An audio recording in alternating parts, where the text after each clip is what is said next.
காலேஜில் போய் பேச போனாலே இன்னைக்கு இருக்கிற இந்த ஜென்சி தலைமுறைகிட்ட காலேஜில் போய் பேச போனாலே முறைச்சி பார்க்குறான். ஒரு பொண்ணெல்லாம் காலேஜில் பேசி முடிச்சா சொல்லிச்சு, அண்ணா நீங்கள் இந்த யூடியூப்பில் வருவீங்களா? ஆமாம்ப்பா அண்ணே. யூடியூப்லேயே வர வேண்டியதானே, எதுக்கு எங்கள் காலேஜுக்கு வந்தீங்க அப்படின்னுச்சு. ஏம்மா அப்படின்னே, யூடியூப்னா இப்படி ஸ்வைப் பண்ணிட்டு போயிடுவோம், நேரில் முடியாதுண்ணே, 40 நிமிஷம் பேசுவேன். அந்த அக்கா அனுபவிச்சு சிரிக்கிறாங்க, அவமானப்பட்டு வந்திருக்காங்க. யாவர் கருத்தினும் எக்கருத்தே தான்வரினும் மூடர் எடுத்தினும் மூவர்தம் சொல்லினும் ஒரு கருத்தை மற்றொருவர் ஓங்கி மறுத்திடினும் உருத்தெரியாத ஒருவர் உளறி வைத்து போயிடனும் எழுத்தடுக்கி அன்னவற்றை ஏற்றி அச்சு வாகனத்தில் கொடுத்தருளும் தொழிலாளி கொள்கை பல கொண்டவனாம் தேவர் அணையவனாம் தெய்வநிலை கொண்டவனாம் விருப்பு வெறுப்பறியா வெள்ளை மனம் பெற்றவனாம் மக்கள் மனம் மகிழ மங்கள நல் வாழ்வு கொண்டு தக்க நிலையடைய தமிழ்தாய் அருள் புரிவாள் என்று எழுத்தாளர்களையும் பதிப்பாளர்களையும் கண்ணதாசன் ஐயாவினுடைய இந்த வார்த்தையை கொண்டு வாழ்த்தி உண்மையிலேயே எழுத்தாளர்களுக்கு ஒரு பெரிய கைதட்டல் தரணும். நான் ஐயா கிட்ட வரும்போது கூட சொன்னேன், நாமெல்லாம் வெறும் பரிமாறுறவங்க, எழுத்தாளர்களும் பதிப்பாளர்களும் தான் இந்த புத்தக திருவிழாவினுடைய உயிர் நாடிகள். இத்தனை எழுத்தாளர்கள் வந்து அத்தனை புத்தகங்களை வெளியிட்டாங்கல்ல, அத்தனை எழுத்தாளர்களுக்கும் ஒரு அரங்கு நிறைந்த கைதட்டல் நமது சார்பாக. இன்னும் பல எழுத்தாளர்கள் உருவாக வேண்டும். ஏன் தெரியுமா? இந்த எழுத்தாளர்களும் பதிப்பாளர்களும் தான் அடுத்த தலைமுறையை காப்பாற்றி தருபவர்கள். உண்மையை சொல்லட்டுமா, இந்த உலகத்திலேயே பாவப்பட்ட பெற்றோர்களுக்கான தலைமுறை எது தெரியுமா? பாவப்பட்ட பெற்றோர்கள் யார் தெரியுமா? இந்த 80-90களில் பிறந்து இந்த தலைமுறைக்கு பெற்றோராக இருக்கோம் பார்த்தீங்களா, இந்த ஜென்சி தலைமுறைக்கு பெற்றோராக இருக்கோம் பார்த்தீங்களா, உலகத்திலேயே பாவப்பட்ட பெற்றோர்கள்னா நாங்கள் தான். கரெக்டாக அனுபவித்து கைதட்டுறாங்க, ஆமாம் அப்படின்னு. ஏன் தெரியுமா? எங்களை பெற்றவர்கள்ட்ட நாங்கள் எதிர்த்து பேசினதே கிடையாதுங்க. எங்களை பெற்றிருந்தாங்களா, அவங்கள எதிர்த்து பேசினதே கிடையாது. நாங்கள் ஒன்று பெற்றிருக்கோம் பாருங்க, அது எங்களை பேச விட்டதே கிடையாது. என் பையன் 6வது படிக்கிறான், அவன்கிட்ட கேட்குறேன், தமிழ் எழுத்து எத்தனைடான்னேன் பையன்கிட்ட. தமிழ் எழுத்து எத்தனைடானே? அவன் சொன்னா, உயிர் எழுத்து மெய்யெழுத்து, உனக்கு மானா பிறந்தது என் தலையெழுத்து அப்படின்னா. உட்கார வச்சு தமிழ் பாடமாக எடுக்கிறேயா? இந்த தலைமுறைக்கு கொண்டு போய் தமிழை சேர்க்கணும்னு முயற்சி பண்ணுறோம் பாருங்க. அதற்கு எழுத்தாளர்கள் தான் எங்களுக்கு மிகப்பெரிய ஒரு உதவியாக, அடுத்த தலைமுறைக்கு இருக்கக்கூடிய பெரிய காவலர்கள் எழுத்தாளர்கள். அவங்களுக்காக ஒரு பெரிய நன்றி. இந்த காலேஜில் ஸ்கூல்லலாம் போய் பேசுகிறோமே சார், ஒரு ஸ்கூலில் போய் கேட்குறேன், தமிழ் 3 வகைப்படும் என்னடா அண்ணன்? ஒரு பையன் சொல்கிறான், தமிழ்ச்செல்வி, தமிழ் அழகி, தமிழரசி. இந்த தலைமுறைக்கு தமிழை கடத்தி விட மாட்டோமா? இந்த புத்தக திருவிழா எதற்காக பாடினாங்க? எதற்காக இந்த புத்தக திருவிழா? இந்த புத்தகம் எது தெரியுமா? யாரோ ஒருவருக்கு வரம் கிடைப்பதற்காக யாரோ ஒருவர் செய்யக்கூடிய தவம் இந்த புத்தகம். யாரோ ஒருவன் சிகரம் ஏறுவதற்காக யாரோ ஒருவர் படக்கூடிய சிரமம் இந்த புத்தகம். யாரோ ஒருவருக்கு லாபம் கிடைப்பதற்காக யாரோ ஒருவர் செய்யக்கூடிய முதலீடு இந்த புத்தகம். யாரோ ஒருவரினுடைய கண்ணீரை துடைப்பதற்காக யாரோ ஒருவரினுடைய கை எழுகிறதே, அந்த கை எழுத்தாளர்களினுடைய கை. யாரோ ஒருத்தருடைய. இந்த புத்தக திருவிழா இவ்வளவு பிரம்மாண்டமாக நடத்துகிறாங்கல்ல, எதற்காகப்பா இந்த புத்தக திருவிழா இத்தனை பிரம்மாண்டம்னாங்க? ஒரு புத்தக திருவிழா வளரும் போது, ஒரு புத்தக திருவிழா நடந்தால் மொழி வளரும், மொழி வளர்ந்தால் இனம் மிளிரும், இனம் மிளிர்ந்தால் தலைமுறை வளரும், இந்த தலைமுறை வென்றால் நாளை இந்த தமிழ் படை ஜெயிக்கும் என்கிற ஒரு மாபெரும் நம்பிக்கையோடு, எங்கள் தமிழ் படை ஜெயித்து விடாதா என்கிற ஒரு மாபெரும் நம்பிக்கையோடு இந்த புத்தக திருவிழாவை மாவட்டம் தோறும் நடத்தி கொண்டிருக்கக்கூடிய அத்தனை மாநிலங்களுக்கும் உதாரணமாக நடத்தி கொண்டிருக்கக்கூடிய தமிழக அரசிற்கு ஒரு பெரிய கைதட்டலோடு இந்த நேரத்தில் நன்றி பாராட்டி, இந்த அற்புதமான புத்தக திருவிழாவை நடத்தி கொண்டிருக்கக்கூடிய பெரம்பலூர் மாவட்ட நிர்வாகத்தின் மாவட்ட ஆட்சி தலைமையாக அம்மா வந்து அமர்ந்திருக்காங்க மேடையில். ரொம்ப ரொம்ப நன்றி. நல்ல ஒரு பிரம்மாண்டமான ஒரு புத்தக திருவிழா. இத்தனை பேர் வந்து அமர்ந்து ரசிக்கக்கூடிய, எங்கள் மாவட்டத்தில் பெரிய அறிஞர்களை உருவாக்கிவிட வேண்டும் என்கிற பெரிய கனவோடு இந்த புத்தக திருவிழாவை நடத்தி கொண்டிருக்கக்கூடிய மாவட்ட ஆட்சி நிர்வாகத்தை சேர்ந்த அத்தனை பேருக்கும், ஆட்சி தலைவர் அவர்களுக்கும் ஒரு பெரிய கைதட்டலோடு இந்த நேரத்தில் நன்றி பாராட்டி, பெரம்பலூர் மக்கள் பண்பாட்டுக் கழகம் மற்றும் பப்பாசி நிறுவனத்தினுடைய தலைவர் அவர்களுக்கும் செயலாளர் அவர்களுக்கும், இந்த புத்தக திருவிழாவை மாவட்டம் தோறும் தனது தோளில் எடுத்து நடத்தி கொண்டிருக்கக்கூடிய இந்த பப்பாசியினுடைய அத்தனை பெரியோர்களுக்கும் ஒரு பெரிய அரங்கு நிறைந்த கைதட்டல். சார் உண்மையிலேயே சந்தோஷமா இருக்கு. இந்த பெரம்பலூர்ல சாதாரண மண் கிடையாது. இந்த பெரம்பலூர் எப்படிமா, காவேரியின் கரங்கள், காவேரியின் கரங்கள் கனிவை கொடுக்கிறது. பெரம்பலூர் காவேரியின் கரங்கள் கனிவை கொடுக்கிறது. ரஞ்சன் கோட்டை வரலாற்றை உரைக்கிறது. காவேரியின் கரங்கள் கனிவை கொடுக்கிறது. ரஞ்சன் கோட்டை வரலாற்றை உரைக்கிறது. மக்கள் மனங்கள் மகிழ்ச்சியாய் இருக்கிறது. பச்சை மலை போல் பசுமையாய் செழிக்கிறது. சாத்தனூரில் மரங்கள் பாறையாய் இருக்கிறது. சாத்தனூரில் மரங்கள் பாறையாய் இருக்கிறது. இந்த பெரம்பலூரில் மக்கள் மனங்கள் பாரியாக இருக்கிறது. மக்கள் மனங்கள் பாரியாக இருக்கிறது. பெரம்பலூரில் ஆழ்கடல் இல்லை, ஆனால் அறிவுக்கடல் இருக்கிறது. அதனால் தான் புத்தக திருவிழா இங்கு 10 ஆண்டாய் ஜெயிக்கிறது. பெரம்பலூரில் ஆழ்கடல் இல்லை, அறிவுக்கடல் இருக்கிறது. அதனால் தான் புத்தக திருவிழா இங்கு 10 ஆண்டுகளாய் ஜெயிக்கிறது. உண்மையிலேயே ஒரு பெரிய மகிழ்ச்சி. கைதட்டின 4 பேருக்கு நன்றி. உங்க ஊரை பத்தி தான் கவிதை எழுதிட்டு வந்திருக்கேன். ஒருத்தர் நம்ம ஊரை பத்தி கவிதை எழுதிட்டு வந்திருக்கானே. இப்போதான் நீங்க சீரியல் டிஸ்கஷன் நடத்திக்கிட்டு இருக்கீங்க. பரவாயில்ல. ஒரு புத்தக திருவிழாவில் போய் முன்னாடி ஒருத்தருங்க ஒரு புக்கு வச்சுருக்காரு, கையில் மிளகா பஜ்ஜி வச்சுருந்தாங்க. பேசிகிட்டு இருக்கும்போது எப்படி அந்த புத்தகம் எப்படி இருக்குன்னு அந்த பையன் சொன்ன உப்பு கொஞ்சம் கம்மியாக இருக்குன்னா எது மிளகா பஜ்ஜி. நல்ல முன்னாடி உட்காந்து நல்லா ரசிக்கக்கூடிய மக்கள் மத்தியில் பேசுவதில் ஒரு பெரிய மகிழ்ச்சி. இதில் இன்னொரு பெரிய சந்தோஷம் என்னென்னா, இந்த மேடையில் உட்காருவதற்கு எனக்கு கொஞ்சம் பயமாகவே இருந்தது. மேடையில் உட்காருவதற்கு உண்மையிலேயே நாம் தகுதியானவர்களா என்று நினைக்கும் அளவிற்கு யார் தருவார் இந்த அரியாசனம், புவி அரசோடு எனக்கும் இந்த செரியாசனம்னு ஒரு பாடல் வந்ததில்லை. ஐயாவினுடைய அந்த கவிதைகள்லாம் படித்து மேற்கோளாக பேசியவர்கள் நாங்கள். ஐயாவின் பக்கத்தில் அமருவதற்கு, அதாவது ஒரு திரியால் ஏற்றப்படும் சுடரை விளக்கு தருகிறது. திரியால் ஏற்றப்படும் சுடரை விளக்கு தருகிறது. கவியால் ஏற்றப்படும் சுடர்தான் வாழ்க்கை விளக்கத்தை தருகிறது. அப்படி தனது கவி சுடர் மூலமாக எத்தனையோ பேர் வாழ்க்கையில் விளக்கேற்றி வைத்த எங்கள் கவிதை பித்தன் ஐயா அவர்களுக்கு ஒரு பெரிய கைதட்டலின் மூலமாக இந்த நேரத்தில் நன்றி பாராட்டி, அடுத்ததாக எங்கள் அக்கா பட்டிமன்றத்தில் நாயகி, பாட்டு மன்றத்தில் பாடகி, கம்பன் கழகத்தில் சேவகி, தெய்வ உரையில் தேவகி, அவர்கள்தான் எங்கள் புதுக்கோட்டை பாரதி. மிகப்பெரிய ஒரு பேச்சாளர். அவர்களெல்லாம் பார்த்து கவலைப்படாங்க, தமிழ் பாடம் எடுக்க போறதில்லை, பூமருன்றாங்க. ஏதாவது இந்த மாதிரி கவிதை சொன்னார், பிரதர் பூமரா. நல்ல ஒரு அற்புதமாக தமிழை கொண்டாடக்கூடிய இந்த தருணத்தில் எதுக்காகப்பா இந்த புத்தக திருவிழான்னாங்க.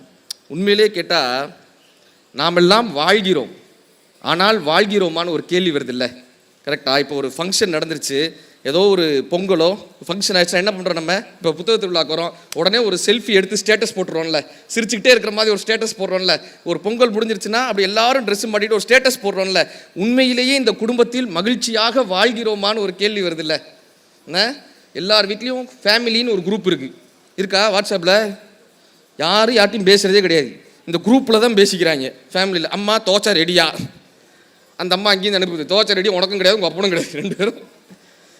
உண்மையிலேயே ஸ்டேட்டஸ் போடுகிறோமே, மகிழ்ச்சியாக இருப்பது போல ஸ்டேட்டஸ் போடுறோம்ல, ஆனால் மகிழ்ச்சியாக இருக்கிறோமா? நாமெல்லாம் வாழ்கிறோம், ஆனால் வாழ்கிறோமான்னு ஜெயகாந்தன் ஒரு கேள்வி கேட்பார். நாம் நினைக்கின்ற வாழ்க்கைக்கும், நாம் எப்படி வாழ வேண்டும் என்று நினைக்கின்ற வாழ்க்கைக்கும், நாம் எப்படி வாழ்கிறோமோ இந்த வாழ்க்கைக்கும் இடையிலான ஒரு போராட்டத்திலேயே நம் வாழ்க்கை முடிவடைஞ்சிருது. என்ன நல்ல மகிழ்ச்சியாக இருக்கிற மாதிரி காட்டிக்கிறோம் சார். பொங்கல் அப்போ என் ஒய்ஃபு மஷ்ரூமில் பொங்கல் பண்ணாங்கய்யா. இந்த யூடியூப்பை பார்த்துட்டு அம்மா சிரிக்கிறாங்க. மஷ்ரூமில் பொங்கல் பண்ணாமா? வெண்பொங்கல் கேள்விப்பட்டிருக்கோம், எங்கள் வீட்டில் மஷ்ரூம் பொங்கல். அதை பண்ணி ஃபோட்டோ எடுத்து ஸ்டேட்டஸில் போட்டாங்க. 250 பேர் லைக் பண்ணா. நான் பண்ணலையே, மற்றவெல்லாம் அதை பார்த்தவே, நான் தான் அதை சாப்பிட்டவே. ஸ்டேட்டஸ் போட்டுக்கிறோங்க நம்ம எல்லாம் சந்தோஷமா, எங்கள் வீட்டில் எல்லா நாளும் கார்த்திகைன்னு ஸ்டேட்டஸ். ஆனால் சிரிக்கிறோமா? அவ்வளோ மகிழ்ச்சியாக இருக்கிறோமா? இந்த வாழ்க்கை போராட்டமானதா? இந்த வாழ்க்கை சவாலானதா?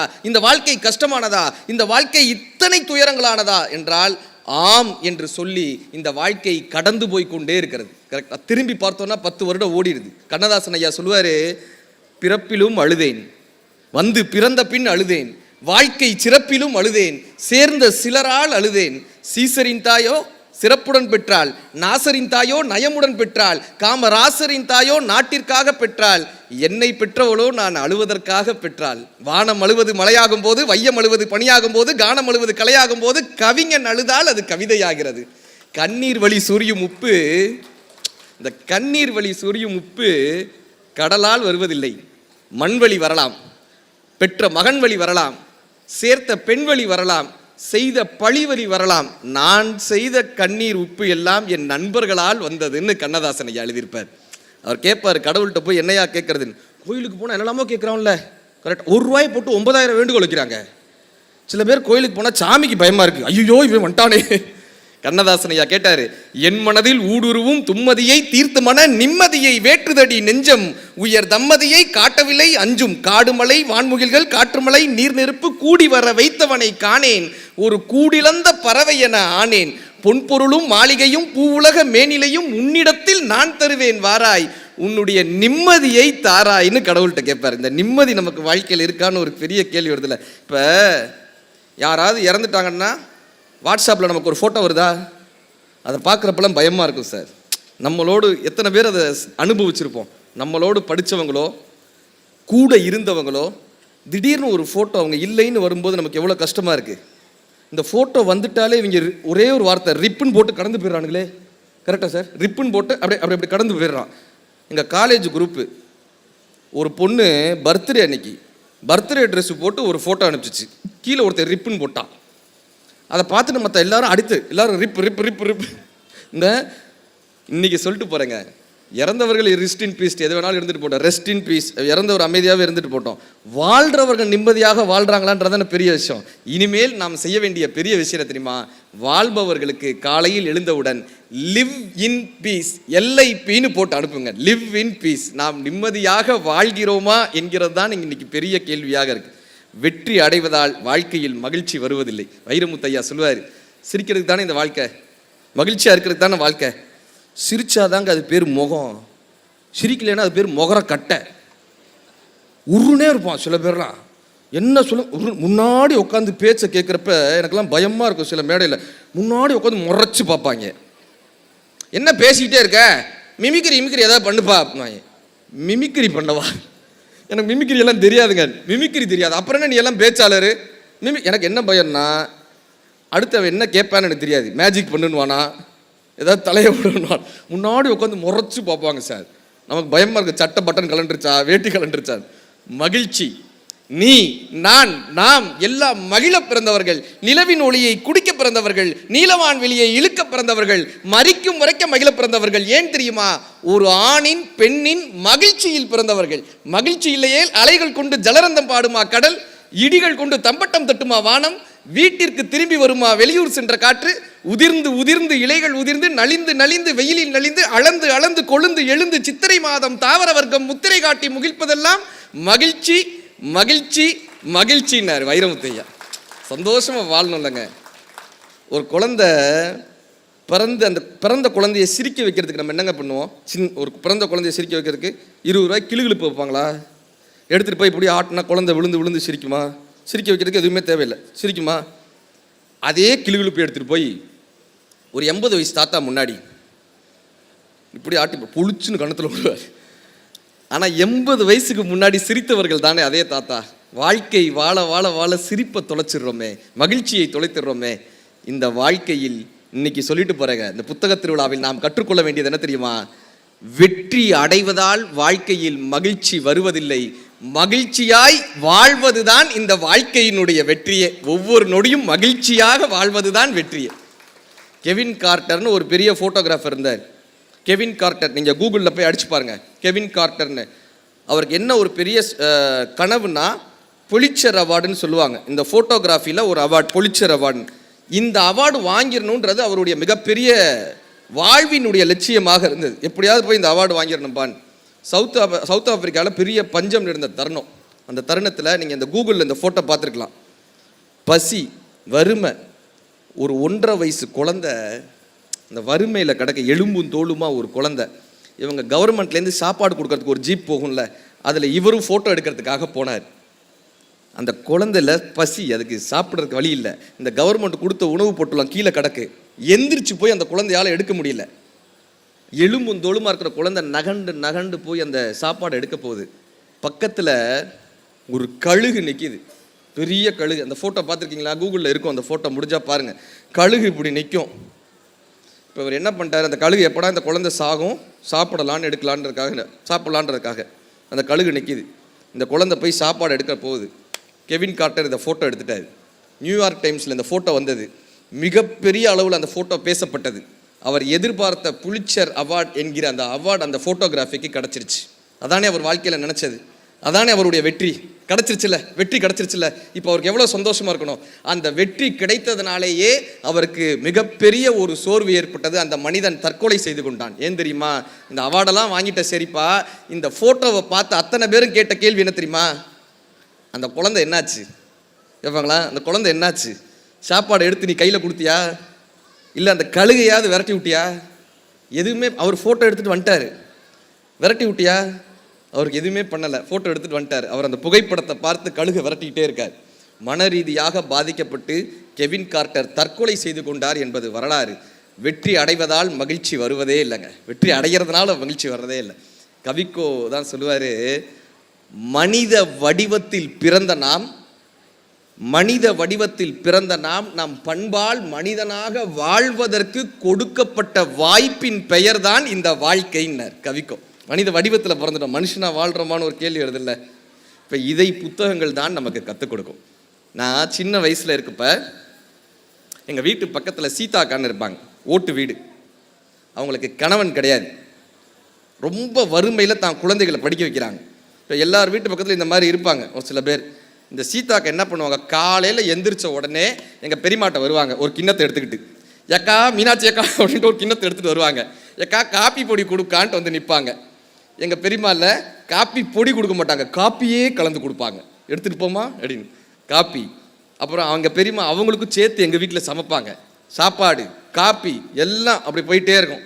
அவங்களுக்கும் சேர்த்து தீபாவளி பொங்கல்லாம் வந்துருச்சுன்னா எங்கள் வீட்டில் தான் சமைப்பாங்க. அவங்களுக்கு ட்ரெஸ் எடுத்து கொடுக்கறதுலேருந்து எல்லாமே எங்கள் வீட்டில் அவ்வளோதான் பண்ணுவாங்க.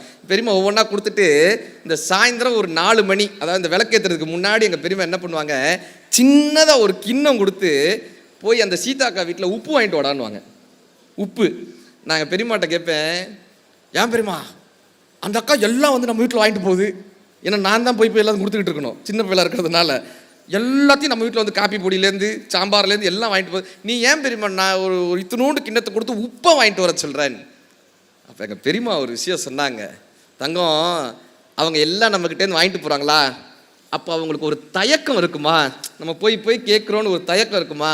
இப்போ நாமளும் அவங்கக்கிட்ட ஏதாவது ஒன்று கேட்டோம்னா, அவங்களால கொடுக்க முடிஞ்ச விஷயம் ஒன்று நாம் போய் கேட்டோம்னா, அவங்கள கஷ்டப்படுத்தாமல் நாம் ஒன்று கேட்டோம்னா, நாமும் ஒன்று கேட்டோம் அவங்களும் ஒன்று கேட்டாங்க, கேட்குறோம் கொடுக்குறோன்ற ஒரு எண்ணம் இருக்கும்ல தங்கம். இப்படி தாண்டா வாழ்க்கையை நடத்தணும்னு எங்கள் பெரியம்மா கற்றுக் கொடுத்துட்டு போனாங்க.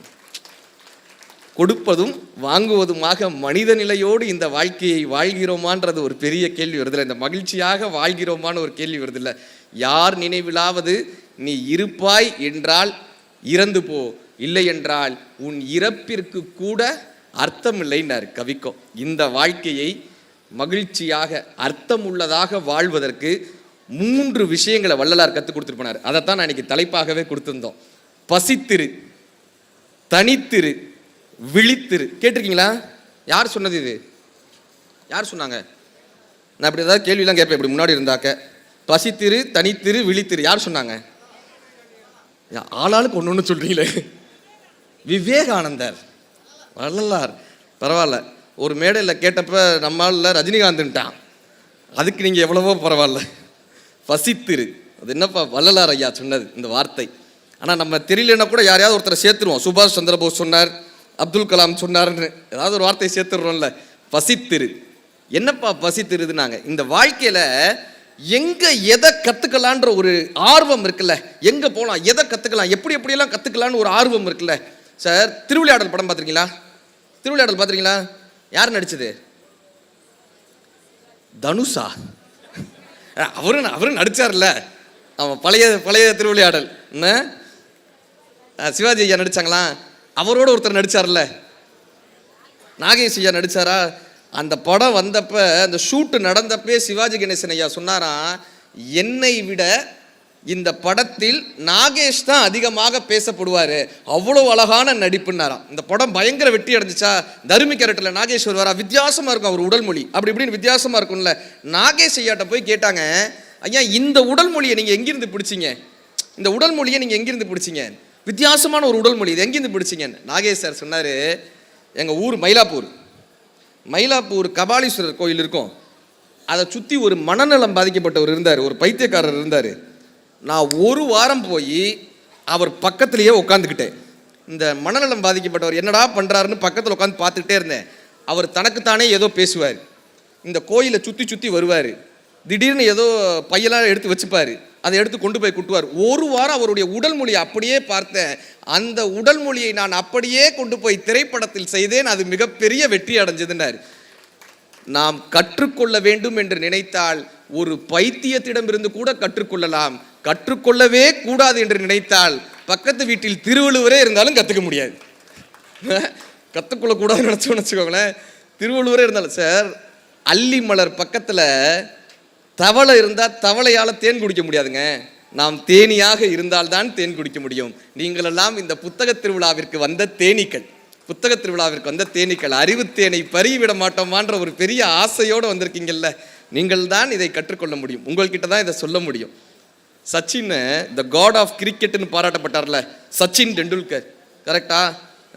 நம்ம தலைமுறைக்கு தெரியும் சச்சின்லாம் god of cricket, master blaster அப்படின்னு. நாங்கள் அவரை சென்னைக்கு வந்தப்போ அவர் ஹோட்டலில் தங்கியிருக்கிறப்போ ஒரு சர்வர் வராரு. இந்த காஃபி ஊற்ற வருவாங்கள்ல நண்பர்கள், அந்த காஃபி ஊற்ற வரவர் வந்து அப்படி காஃபி ஊற்றிக்கிட்டே கேட்குறாரு, sir can I have a word of two minutes sir, can I have 2 minutes with you sir, can I talk about cricket, 2 நிமிஷம் உங்ககிட்ட கிடைக்குமான். சச்சின் இப்படியே பார்க்குறாரு, காஃபி ஊற்றுறவர் என்ன கிரிக்கெட் பற்றி என்கிட்ட பேச போகிறாரு, சொல்லுங்க என்ன. இந்த காஃபி ஊற்றுறவர் காஃபி ஊற்றிக்கிட்டே சொல்கிறாரு, sir I think you need to change your elbow pad அப்படின்னாரு. நீங்கள் இந்த பக்கம் ஒரு எல்போ பேட் வைக்கிறீங்கல்ல இந்த கையில், அதை நீங்கள் மாற்றணும்னு நினைக்கிறேன்னு. சச்சின் மிரண்டு போனாருங்க. அவர் சொன்னார், உலகத்தில் எனக்கு மட்டுமே தெரிந்த ஒரு ரகசியம் இன்னொருவருக்கும் தெரிந்தது. அவர் உட்கார சொல்கிறார், இது எப்படி உங்களுக்கு தெரிஞ்சிச்சுன்னு கேட்குறாரு. நான் உங்கள் மேட்சை தொடர்ந்து பார்த்துக்கிட்டே இருப்பேன், கிட்டத்தட்ட 200-300 மேட்ச் உங்கள் மேட்சை ரீவைண்ட் பண்ணி ஃபார்வர்ட் பண்ணி பார்ப்பேன். அதில் எப்போல்லாம் லெக் ஸ்பின் பால் வருதோ அப்போல்லாம் உங்களால் விளையாட முடியல, உங்களுடைய உடல் மொழி மாறுது, உங்களுடைய பாடி லாங்குவேஜ் மாறுது, உங்களால் விளையாட முடியல. நீங்கள் இந்த எல்போ பேட் போட்டிங்கன்னா உங்களால் விளையாட முடியாது, அதை மாற்றுங்க, விளையாட முடியும். நாங்கள் சச்சின் டெண்டுல்கர் சொல்கிறார், அந்த சென்னையில் வந்தபோது அந்த காஃபி ஊற்றக்கூடிய நண்பர் சொன்ன வார்த்தையை நான் அப்படியே கற்றுக்கொண்டேன். அதற்கு பிறகு அதை மாற்றிக்கொண்டேன், என் வாழ்க்கை மாறியது, என்னுடைய விளையாட்டு மாறியதுன்னார். எங்கிருந்து நமக்கான வார்த்தை வரும் நமக்கு தெரியவே தெரியாது, எங்கிருந்து நமக்கான சொல் வரும் நமக்கு தெரியவே தெரியாது. தலக்கோதும் இளங்காத்து பாட்டு கேட்டிங்களா?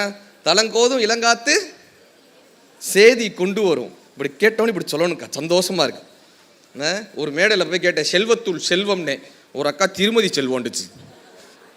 தலக்கோதும் இளங்காத்து சேதி கொண்டு வரும், மரமாகும் விதையெல்லாம் வாழ சொல்லித்தரும். இந்த காற்று அடிக்குது இல்லை, இந்த தலையை கோவிட்டு போகுது இல்லை, இந்த தலையை கோவி விட்டு செல்லக்கூடிய அந்த காற்றில் ஏதோ ஒரு 2 வார்த்தைகள் வந்து காதில் விழுமா. இந்த வார்த்தைகள் காதில் விழும்போது, விதையாக விழும்போது, நம் மனம் செம்மனாக இருந்து விட்டால் அந்த விதைகள் விருட்சமாக வருமா. நீங்களெல்லாம் இந்த பெரம்பலூர் புத்தக திருவிழா என்கிற செம்மண்ணில், இந்த செம்மண்ணில் விழுந்த விதைகள். உங்களோட ஆசீர்வாதத்தால், புத்தகத்தின் மீது இருக்கக்கூடிய காதலினால், இந்த மாவட்ட ஆட்சித்தலைவர்களினுடைய இவ்வளோ பெரிய முயற்சியினால், பப்பாசியினுடைய முயற்சியினால், நீங்கள் அத்தனை பேரும் இந்த செம்மண்ணில் விழுந்த விதைகள். உங்களுக்குள் ஒரு வீரியத்தை கடத்திவிட மாட்டோமா என்பதுதான் இந்த நிகழ்ச்சியினுடைய பெரிய நோக்கம். எங்கள் ஐயா தான் ஒரு கவிதை எழுதியிருப்பாரு, கரையில் நின்று கனவு கண்டால், ஐயாவினுடைய கவிதை, கரையில் நின்று கனவு கண்டால் சிப்பி திறக்காது, நீ கடலுக்குள் மூழ்கி எழுந்திடாமல் முத்து கிடைக்காது, விடாமுயற்சியும் பயிற்சியும் இல்லாமல் வெற்றி கிடைக்காது, அடுத்தவர் கால்களிலே நின்று கொண்டிருந்தால் உன் வாழ்க்கை சிறக்காதுன்னு எங்கள் ஐயா கவிதை எழுதியிருப்பாங்க.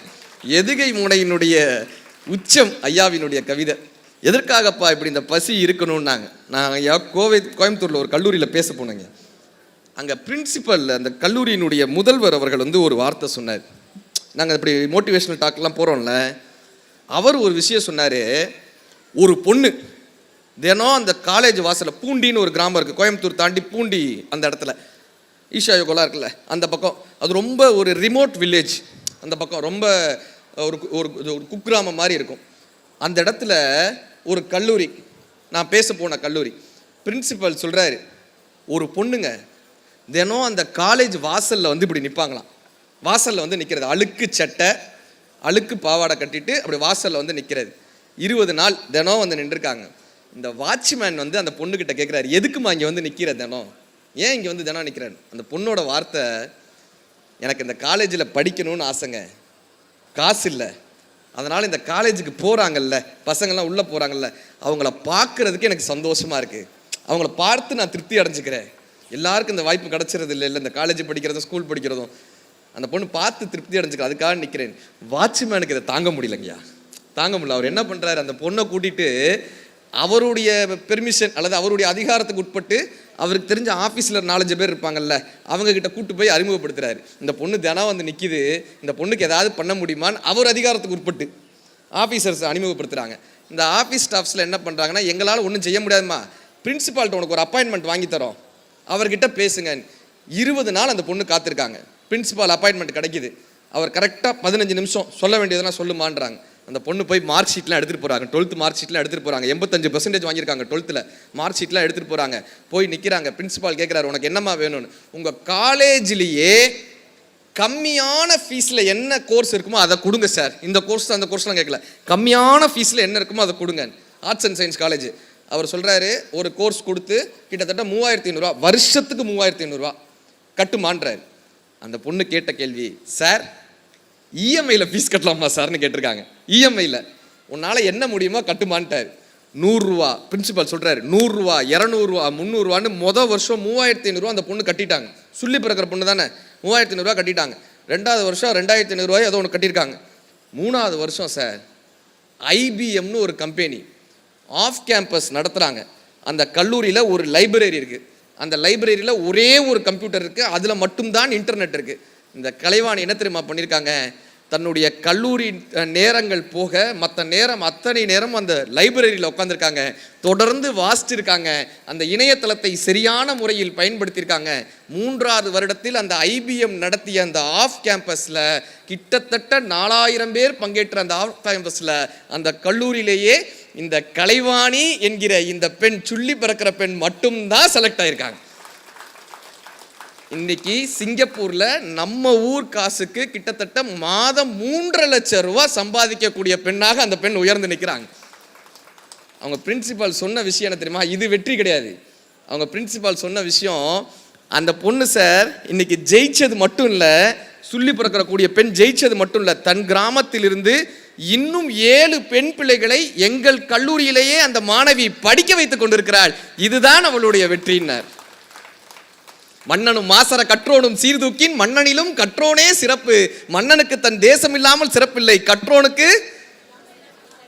சொல்லியிருக்கோம்ல, நம்ம வாசிக்கிறோம்ல, இது நமக்கான தளம் மட்டும் இல்லைங்க. நம்ம படிக்கும்போது என்ன பண்ணுவோம், யாரோ ஒரு நண்பர்கிட்ட 2 வார்த்தையை சொல்லுவோம்ல, இறையன்பு ஐயா இப்படி எழுதியிருக்காருங்க, சுகிசிவம் ஐயா இந்த வார்த்தையை சொல்லியிருக்காருங்க, கவிதை புத்தன் ஐயா இந்த கவிதையை கொடுத்துருக்காருங்க, இவங்க இந்த வார்த்தையை எழுதியிருக்காங்க சொல்கிறோம்ல, அந்த வார்த்தை அவர்களுடைய மனதை மாற்றுங்க.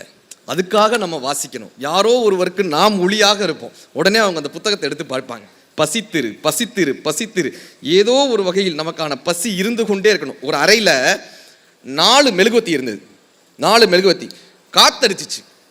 மொதல் மெழுகுவத்தி உடனே அடைஞ்சிச்சு. அந்த மெழுகுவத்தியின் பெயர் பணம், உடனே அடைஞ்சிருச்சு. 2வது மெழுகுவத்தி கொஞ்ச நேரம் கழிச்சு அடைஞ்சிச்சு, அதன் பெயர் உறவு. 3வது மெழுகுவத்தி கொஞ்ச நேரம் தாக்கு பிடிச்சி அடைஞ்சது, அதன் பெயர் நட்பு. 4வது மெழுகுவத்தி எத்தனை காற்றடித்தாலும் எத்தனை புயல் வந்தாலும் அப்படியே நின்று எரிந்து கொண்டே இருந்தது. காற்றை ஜெயித்து அந்த மெழுகுவர்த்தி எரிந்து கொண்டே இருந்தது, அதன் பெயர் தன்னம்பிக்கை. அந்த மெழுகுவத்தியின் பெயர் தன்னம்பிக்கை. மற்ற 3 மெழுகுவத்தியும் அது ஏற்றி விடுத்தது. இல்லையா, அதிக நேரம் இருக்காது அதிர்ஷ்டம், எப்பொழுதும் கிடைக்காது சிபாரிசு, எந்நேரமும் கிடைச்சிடாது உதவி, ஆனால் எப்பொழுதும் ஜெயிக்கும் தன்னம்பிக்கை, எப்பொழுதும் ஜெயிக்கும். அந்த தன்னம்பிக்கை நமக்குள்ள வரணும்னா வாசிப்பு பழக்கம் நமக்குள்ள இருக்கணும். பசித்திருத்தல் எப்பொழுதுமே. அடுத்து என்ன பண்ணா, தனித்திருத்தல், இண்டிவிஜுவாலிட்டி. நம்ம என்ன பண்றோம், தனிச்சிருக்கோம்னா போய் எங்கிட்ட ஓரம் தனியா உட்காந்துக்கிறது கிடையாது. தனித்திருத்தல் என்ன தெரியுமா, ஒரு சின்ன பையன், ஒரு 8 வயசு 9 வயசு இருக்கிற மாதிரி ஒரு சின்ன பையன், அவங்க தாத்தா கூப்பிட்றாரு. என்ன மாதிரியே ஒரு உத்தராட்செல்லாம் மாட்டிட்டு அந்த பையன் நிற்கிறான். தாத்தா கூப்பிட்றாரு, நீ என்ன படிக்கலான் இருக்க, சமஸ்கிருதம் படி, தேவலோகத்தில் போய் நல்லா இருக்கலாம், மேலோகத்தில் போய் நல்லா இருக்கலாம், சமஸ்கிருதம் படி. சரி, இல்லாட்டினா ஆங்கிலம் படி, பூலோகத்தில் நல்லா இருக்கலாம். நீ சமஸ்கிருதம் படிக்க போறியா ஆங்கிலம் படிக்க போறியான்னு கேட்டார். அந்த பையன் சொன்னா, நான் தமிழ் படிக்க போறேன் அப்படின்னா. டேய், சமஸ்கிருதம் படித்தா மேல் உலகத்தில் நல்லா இருக்கலான்ற, ஆங்கிலம் படித்தா கீழ் உலகத்தில் நல்லா இருக்கலான்ற, நீ தமிழ் படிக்கிறன்ற. அந்த பையனுடைய வார்த்தை, தமிழ் படித்தால் மேல் உலகத்திலும் நல்லா இருக்கலாம், பூலோகத்திலும் நல்லா இருக்கலாம், நான் தமிழ் படிப்பேன் என்று சொன்னவர் தான் உவே சாமிநாத ஐயர் அவர்கள். அத்தனை தமிழ் தாத்தான்னு கொண்டாடுறோம்ல, தனித்து இருப்பவர்கள் தான் தலைவர்களாக இருக்க முடியும். சார், தென்னாப்பிரிக்காவில் மகாத்மா காந்தி அவர்களுக்கு முடியை வெட்ட மாட்டோன்ட்டாங்க. தெரியும் சம்பவம் கேள்விப்பட்டு போல, முடி வெட்ட மாட்டோன்ட்டாங்க. அவருடைய நிறத்தை காரணம் காட்டி முடி வெட்ட மாட்டோம்னாங்க. அவரே முடியை வெட்டிட்டார், அவரே தான் முடியை வெட்டிக்கிட்டார். அது ஒரு மாதிரி வித்தியாசமாக இருக்கும்ல. நீதிமன்றத்துக்கு போறாரு, அவர் வழக்கறிஞர்ல, நீதிமன்றத்துக்கு போறாரு, எல்லாரும் அவரை பார்த்து சிரிக்கிறாங்க. மிஸ்டர் காந்தி, இப்படியா முடி வெட்டிட்டு நீதிமன்றத்துக்கு வருவீங்க, உங்களுக்கு அவமானமா இல்லையா? நாங்கள் காந்தியினுடைய வார்த்தை, நிற வேற்றுமையை காட்டி முடிவெட்ட முடியாது என்று சொன்ன நீங்கள் தான் அவமானப்பட வேண்டுமே தவிர, என்னுடைய முடியை நானே வெட்டி கொண்டுவதற்காக நான் எப்பொழுதும் அவமானப்படவே மாட்டேன்டாருங்க. இப்படி சொன்னவர் தான், தனித்துவமாக சிந்தித்தவர்கள் தான் தலைவர்களாக இருக்க முடிஞ்சது. நீங்கள் நாட்டில் மட்டுமே இல்லை, வீட்டில் இத்தனை பேர் வந்திருக்கீங்கல்ல, குடும்பத்தில் ஒவ்வொருத்தருமே குடும்பத்தில் தனித்துவமானவங்க. கரெக்டா?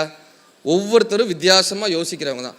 என்னை விட என் மனைவி வித்தியாசமாக இருக்கிறாள்னு யோசிக்கிறோம்ல, இல்லை என்னை விட என் கணவர் வித்தியாசமாக, இன்னைக்கு சொல்லிட்டு போகிறேன், நம்மை விட நம் வாழ்க்கை துணை வித்தியாசமாக இல்லை, நம்மை போலவே நம் வாழ்க்கை துணையும் வித்தியாசமானவர்களாக இருக்கிறாங்க. நம்மை போலவே. இந்த கல்யாணத்துக்கு வர்றவங்கெல்லாம் வாழ்த்துவாங்க, பார்த்துருக்கீங்களா? கல்யாணத்துக்கு வரவங்களாம் வாழ்த்திருக்காங்களா? ராமரும் சீதையும் போல் வாழ்க, கோவலனும் கண்ணை, இப்படிலாம் வாழ்த்துவாங்க. ஐயா, அம்மா சிரிக்கிறாங்க. வள்ளுவரும் வாசியும் போல் இப்படிலாம் வாழ்த்துறாங்கல்ல. யாராவது ஒருத்தராவது என்னையும் என் மனைவியும் போல் வாழ்கன்னு வாழ்த்தி பார்த்துருக்கீங்களா? பயந்துருவாங்க. அது இன்னும் சில பேர் சொல்லுவாங்க, ஒருவரை ஒருவர் புரிந்து கொண்டு வாழுங்கன்னு. சத்தியமாக நடக்காது. நான் எனக்கு ஒரு 15 வருஷம் ஆயிடுச்சு, ஐயாக்கெல்லாம் பெரியவங்களாம் இருக்காங்க. சத்தியமாக புரிந்து கொண்டுலாம் வாழ முடியாது. இன்னைக்கு சொல்லிட்டு போகிறேன், ஆண் தனித்துவமானவன், பெண் தனித்துவமானவர்கள். ஒரு புத்தகமே வந்திருக்கு, men are from Mars, women are from வீனஸ்னு ஒரு புத்தகமே இருக்குது. நீங்கள் முடிஞ்சால் அந்த புத்தகம் வாங்கி படிங்க.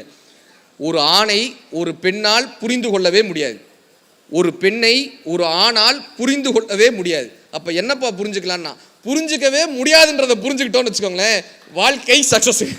புரிஞ்சுக்கவே முடியாதுயா சார். அப்படிதான் சார். இப்போ நாங்கள் நிகழ்வு முடிச்சுட்டு வரோம், மேடையிலலாம் இவ்வளோ பேச்சு பேசுகிறோம்ல, வீட்டிலலாம் நம்மளை மியூட்டில் போட்டு வச்சுருப்பாங்க. ஒரு நாள் இரவு 12 மணிக்கு நிகழ்ச்சி முடிச்சுட்டு நானும் என் மனைவியும் ஃப்ளாட்ஸு, எங்கள் ஃப்ளாட்டு கரண்ட் இல்லை, இந்த ஜென்ரல் கரண்ட் இல்லை, எங்கள் வீட்டுக்குள்ளே இன்வெர்ட்டர் இருக்கும், ஜென்ரலாக அந்த இடத்துல கரண்ட் இல்லை. வீட்டை திறக்கணும், நான் கரெக்டாக என் சாவி எடுத்து ஒய்ஃப்ட்ட கொடுக்குறேன். எந்த சாவியில் திறக்கணுமோ அந்த சாவி கொத்தில் சாவியை எடுத்து கரெக்டாக என் வீட்டுக்கார மாட்ட கொடுக்குறேன். நான் இந்த ஃபோனில் லைட்டு போட்டு இப்படி பிடிச்சிக்கிட்டு நிற்கிறேன். சாவியை இங்கே விட்றாங்க, அங்கே விட்றானுங்க, இங்கிட்டு திருப்புறானுங்க. அந்த பூட்டு ஓட்டையை தவிர மற்ற எல்லா இடத்துலையும் கிட்டத்தட்ட ஒரு 1/4 மணி நேரம் நான் அப்புறம் சாவியை கொடு, நானே திறக்கிறேன், கொடு இந்த லைட், இந்த ஃபோனை பிடி, லைட்டு பிடி அப்படின்னு கொடுத்துட்டு நான் சாவியை திறக்கிறேன் சார். டக்குன்னு திறந்துருச்சு. என் ஒய்ஃப் சொல்கிறா, இப்போ தெரியுதா செல்ஃபோன் லைட்டை எப்படி கரெக்டாக பிடிக்கணும்னு இப்போ தெரியுதா? எது நான் லைட்டு சரியா? உறவுகளில் யார் சரி யார் தவறு என்பதை விட யாருக்கு உறவு தேவை என்பதுதான் முக்கியம். நான் பின்பற்ற ஒரு விஷயம் என்ன தெரியுமா? நான் தப்பு பண்ணா நான் உடனே சாரி கேட்டுருவேன், அவங்க தப்பு பண்ணாலும் நானே சாரி கேட்டுருவேன். இப்போ என்ன வந்துச்சு, முடிஞ்சு போச்சுல. வாழ்க்கையில் ஜெயிக்கணும்னா மனைவி கிட்ட தோற்கணுன்ற ஒரு பெரிய ஃபார்முலாவை கற்றுக்கிட்டேன் எங்கள் வீட்டில்.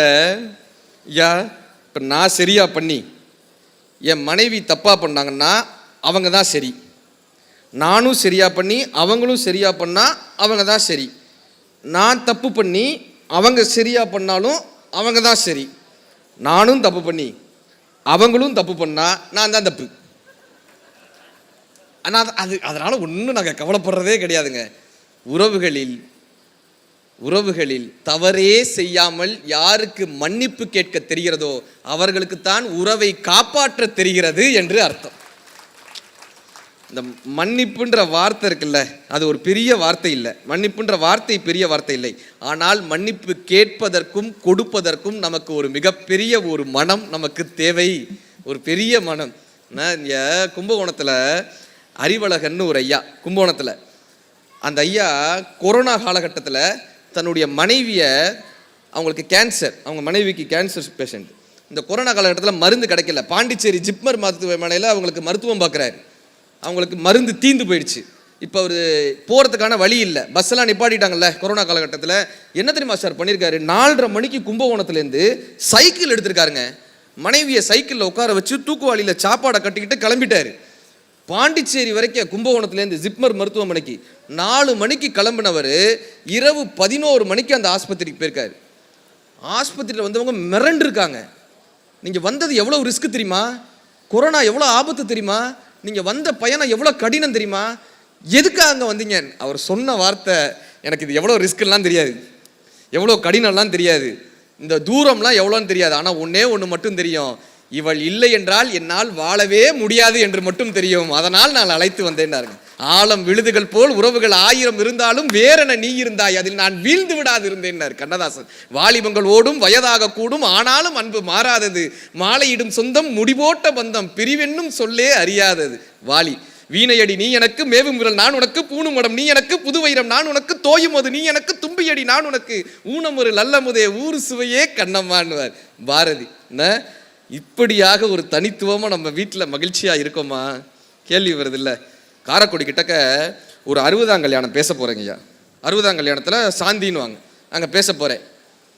அந்த அம்மாவை கூப்பிட்டு கேட்டேன், ஏம்மா நீங்கள் ஐயாவோட கிட்டத்தட்ட ஒரு 40 வருஷம் குடும்பம் நடத்திருக்கீங்களே, நான் பேசுறது இருக்கட்டும், நீங்கள் ஒரு 2 வார்த்தை அவரை பற்றி சொல்லுங்கன்னு. நீங்கள் ஒரு 2 வார்த்தை அவரை பற்றி சொல்லுங்கன்னு. அந்த அம்மா ஒரே ஒரு வார்த்தை சொன்னாங்க. 2 வார்த்தை சொல்லுங்கன்னு அவங்க ஒரே வார்த்தை சொன்னாங்க. இந்த ஆன்றதுல 40 வருஷ குடும்ப வாழ்க்கை. நான் அவங்க கிட்ட கேட்டேன், ஏம்மா என்னைக்காவது ஒரு நாள் அவரை விட்டு கிளம்பிடலான்னு நினச்சிருக்கீங்களா? என்னைக்காவது ஒரு நாள் அவர் படுத்துகிற பாட்டுக்கு என்னைக்காவது ஒரு நாள் அவரை விட்டு போயிடலான்னு நினச்சிருக்கீங்களான்னு. அந்த அம்மா சொன்னாங்க, தினம் நடப்பேன். என்னைக்காவது ஒரு நாள் இல்லைப்பா, தினம் நடப்பேன். ஆனால் நான் போயிட்டு அவருக்கு யார் மாத்திரை எடுத்து தருவாங்கன்னு நினைப்பேன். மூக்கு கண்ணாடி எங்கே வச்சாருன்னு அவருக்கு தெரியாது. இந்த கண்ணாடி எங்கே, வேட்டியை எங்கே கழட்டி போட்டோன்னு அவருக்கு தெரியாது. மாத்திரை சமைச்சு வச்சா எடுத்து போட்டு சாப்பிட்றதுக்கு தெரியாது. நான் போயிட்டா இந்த ஆள் நிலைமை என்ன ஆகுமேன்னு நினச்சி இப்படியே பார்ப்பேன், பரிதாபமாக இருக்கும். அந்த ஆள் முகத்தை பார்ப்பேன், பரிதாபமாக இருக்கும். திரும்ப போ வாழ்ந்துட்டு போவோன்னு வந்துடுவேன்னாங்க. அப்போ தான் எனக்கு தெரிந்தது, நம்மோடு வாழ்பவர்கள் பிரியப்பட்டு வாழவில்லை, பரிதாபப்பட்டு தான் பல பேர் வாழ்கிறார்கள். ஒவ்வொருவரும் ஏதோ ஒரு வகையில் தனித்துவமாக இருக்கிறார்கள். இந்த குடும்பத்தில் நாம் புரிந்து கொள்ள வேண்டிய ஒரு மிகப்பெரிய விஷயம், நம்மை போலவே தனித்துவமாக இருப்பவர்கள். இவர்களோடு நான் வாழ்ந்தால் என் வாழ்க்கை மகிழ்ச்சியாக இருக்கும்னு நினச்சி திருமணம் பண்ணுறோம்ல, இவர்கள் இல்லாவிட்டால் நாம் வாழவே முடியாது என்கிற ஒரு நிலையில் திருமணம் நடந்தால் அந்த திருமணம் அர்த்தமுள்ள திருமணமாக இருக்கிறது. பசித்திரு, தனித்திரு, 3வது என்ன பண்ணாங்க, விழித்திரு. 3வது என்னது? நீங்கள் விழிச்சிருக்கீங்களான்றக்காக கேட்டுக்கிட்டா, விழித்திரு. உண்மையான விஷயம். இந்த ஒரு பாட்டு வந்துச்சுங்க அன்னைக்கு, இந்த பொல்லாத உலகத்தில், கேட்டுக்கோமா? அந்த பாட்டை கேட்குறப்பெல்லாம் நான் நினைப்பேன், அப்பா இந்த பொல்லாத உலகத்தில் எங்கே படைச்சிருக்கீங்களேப்பா. உண்மையிலேயே அங்கே இந்த நாமுத்துக்குமார் ஒரு கவிதையில் எழுதியிருப்பார், 100 பாம்புகள் இருந்த கிராமத்தில் நாங்கள் மகிழ்ச்சியாக இருந்தோம். 100 பாம்புகள் இருந்த கிராமத்தில் மகிழ்ச்சியாக இருந்தோம். பாம்புகள் அற்ற இந்த நகரத்தில் தான் வாழ்வதற்கு பயமாக இருக்கிறதுன்னார். பாம்புகள் அற்ற நகரத்தில் ஒரு நகைச்சுவையில் தான் சொல்லாங்க. ஒருத்தங்க சூப்பர் மார்க்கெட் போயிருக்காங்க, கணவனும் மனைவியும் சூப்பர் மார்க்கெட்டுக்கு போயிருக்காங்க. திரும்பி வந்து பார்த்தா அவங்க பார்க் பண்ண காரை காணோம். இவங்களும் 1 மணி நேரம் தேடி இருக்காங்க, சுற்றி கார் எங்கன்னு கிடைக்கல. 1 மணி நேரம் கழிச்சு வந்து பார்த்தா எங்கே பார்க் பண்ணாங்களோ அதே இடத்துல கார் நிற்கிது.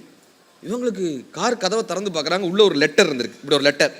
அந்த லெட்டரில் எழுதிருந்துச்சு, மன்னிச்சுக்கங்க, என் மனைவிக்கு பிரசவ வலி வந்துருச்சு, எனக்கு என்ன பண்ணுறதுன்னு தெரியல, அதனால் கள்ளச்சாவி போட்டு உங்கள் காரை அவசரத்துக்காக எடுத்துகிட்டு போயிட்டேன், மன்னிச்சிருங்க. உங்களுக்கு ஏற்பட்ட மன உளைச்சலுக்காக 2 சினிமா டிக்கெட் உள்ளே வச்சுருக்கேன், 2 சினிமா டிக்கெட், இலவச டிக்கெட் 2 வச்சுருக்கேன், நீங்கள் படத்தை பார்த்து சந்தோஷப்படுங்க, தெரியாமல் உங்கள் கார் எடுத்துகிட்டு போயிட்டே, மன்னிச்சிருங்கன்னு. இவங்க பார்த்தாங்க, பிரசவன்றாங்க, 2 டிக்கெட் ஃப்ரீயாக கிடச்சிருக்கல, ஃபஸ்ட்டு டே ஃபஸ்ட்டு ஷோ எடுத்து போய் ஸ்டேட்டஸ் போட்டுடலாம். சினிமாவுக்கு போயிட்டாங்க கிளம்பி, ஃபஸ்ட்டு டே ஃபஸ்ட்டு ஷோ, படத்துக்கு போயாச்சு. படத்துக்கு போயிட்டு திரும்பி வந்து பார்த்தா வீட்டையே காலி பண்ணிட்டு போயிட்டாங்க.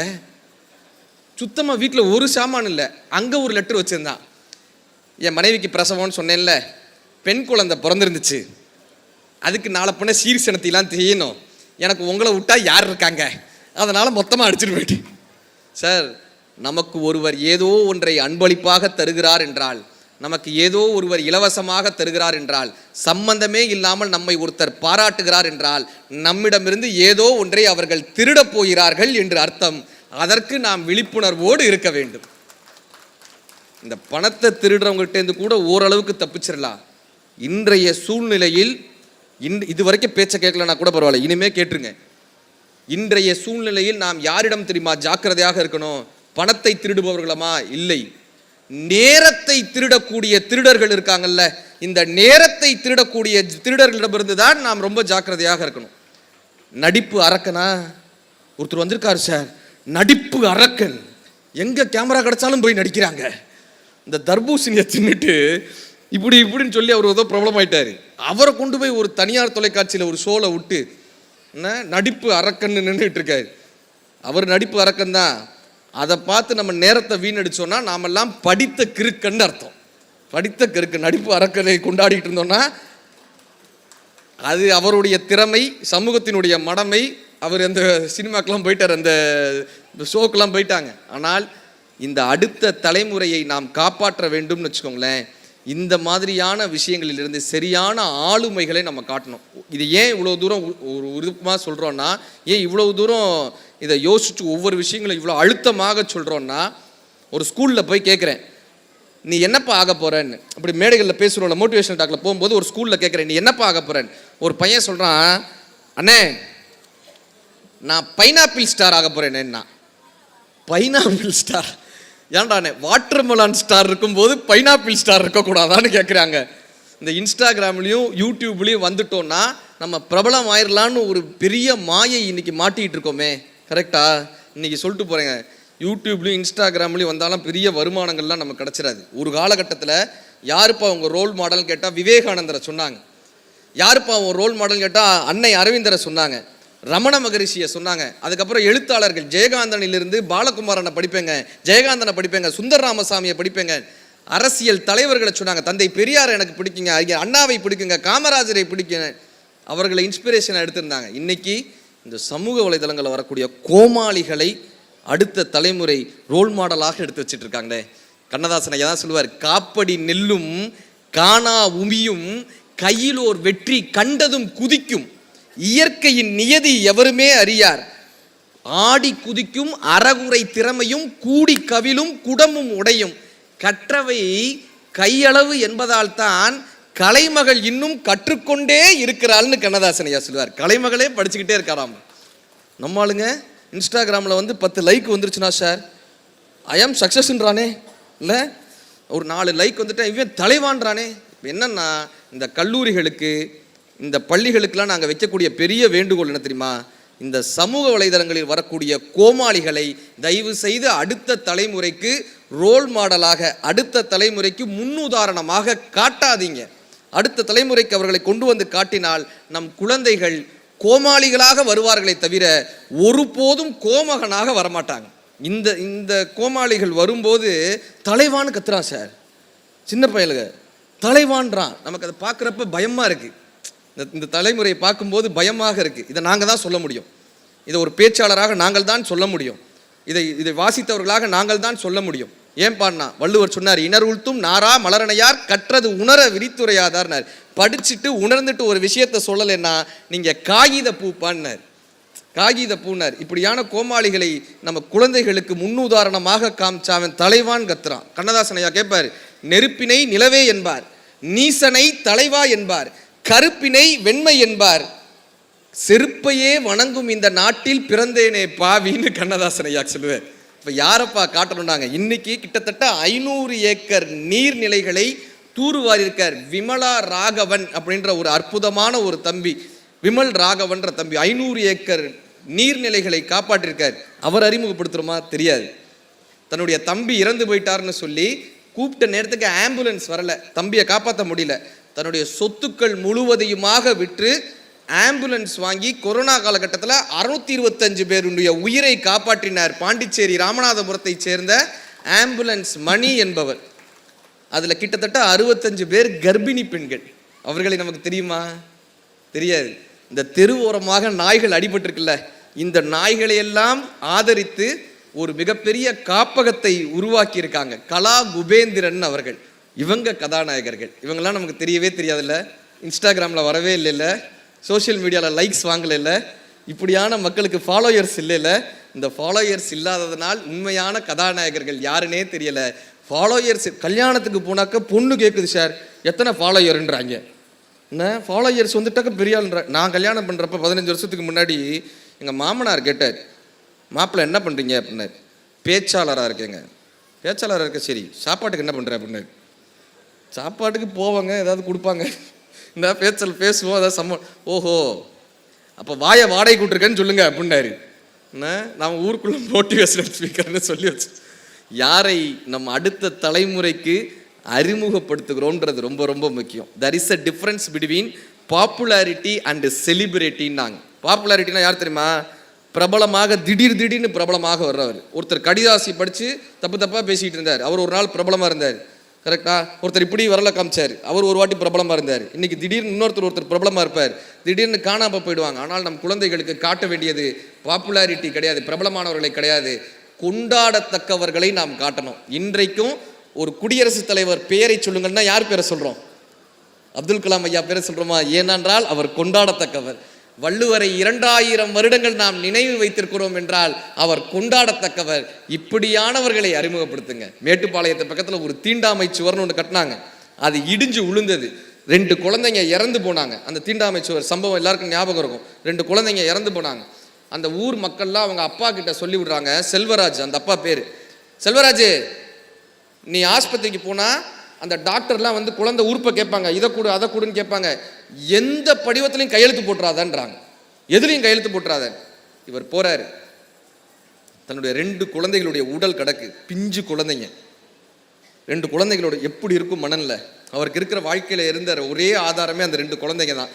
2 குழந்தைகளோட உடல் கிடக்கு, அழுகை வருது. ஒரு பக்கம் ஆற்றாமையில் இருக்காரு. மருத்துவர் வந்து ஒரு படிவத்தை நீட்டுறாங்க, ஐயா உங்கள் குழந்தைகளுடைய கண்ணு நல்லா இருக்கு, அதை தானம் பண்ண முடியுமான்னு ஒரு படிவத்தை நீட்டுறாங்க. இவர் எதுவுமே யோசிக்கலை, அழுகையை தொடச்சிட்டு கையெழுத்து போட்டு வந்துட்டார். இப்போ வந்த மக்கள்லாம் சண்டைக்கு வராங்க. அறிவு இருக்கா அவனுக்கு? நம்ம குழந்தைகளை கொண்டு இருக்காங்க, கண்தானத்துக்கு கையெழுத்து போட்டு வந்திருக்கு, அறிவு இருக்கான்னு.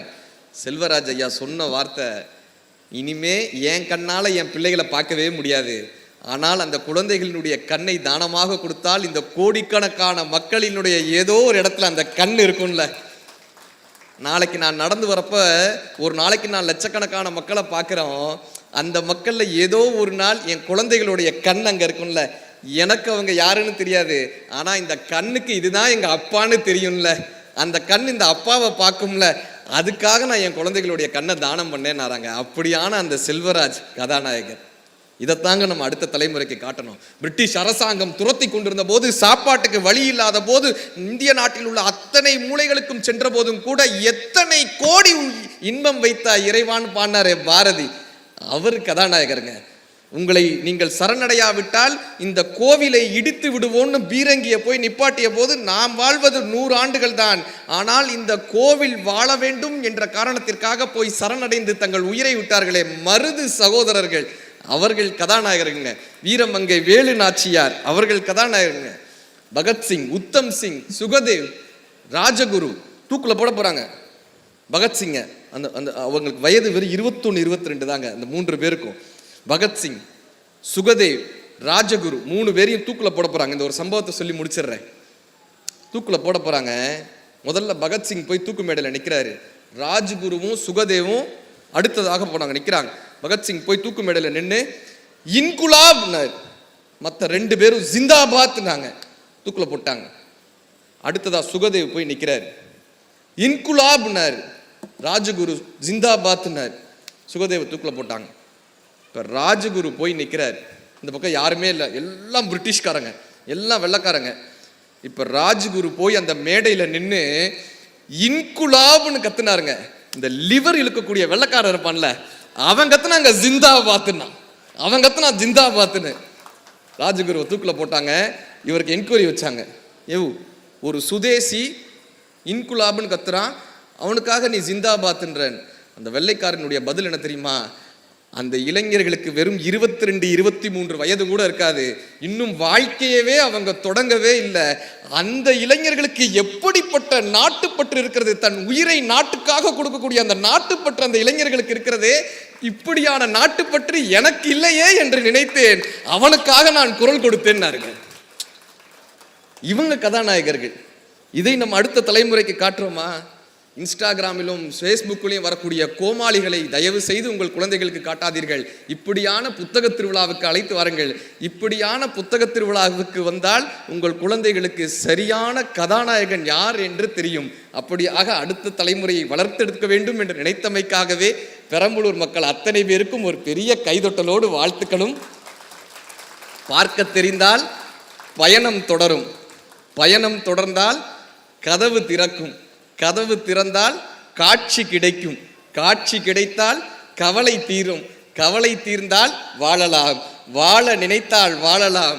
வழியா இல்லை பூமியில், ஆழக்கடலும் சோலை போலே ஆசை இருந்தால் நீந்தி வாழ்ந்தாங்க. பார்த்தன் வில்லின் கனையழகு, பார்த்தன் வில்லின் கனையழகு, பாரதி மீசை முனையழகு, பார்த்தன் வில்லின் கனையழகு, பாரதி மீசை முனையழகு, பார்க்கும் முகமோ பொய்யழகு, பார்க்கும் முகமோ பொய்யழகு, படித்தால் மட்டுமே வருவது மெய்யழகு, படித்தால் மட்டுமே வருவது மெய்யழகு.